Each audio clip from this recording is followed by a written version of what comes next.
On March 17th, the Arctic region reached a milestone, the second lowest sea ice maximum extent since satellite measurements began. The 4 lowest maximum Arctic extents on record have been in the last 4 years, according to analysis from NASA and the National Snow and Ice Data Center. This year's maximum extent reached 5.59 million square miles. But what does that really mean? How and why do we track sea ice?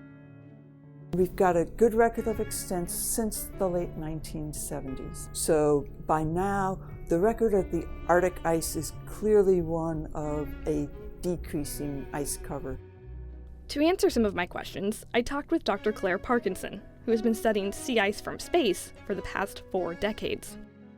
I got a job at NASA's Goddard Space Flight Center in July of 1978, and I've been here ever since, and I've had the phenomenal opportunity of getting to start when the satellite data was still fairly new, and when at Goddard people were trying to figure out how to use the satellite data to reveal information about the Earth.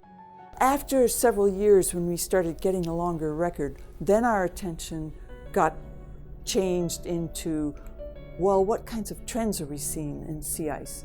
We've maintained this record of sea ice, and we recognize now that it's very important for climate change because sea ice is one of the variables in the Earth system that has been changing the most dramatically, especially in the Arctic. But sea ice doesn't just react to warming global temperatures.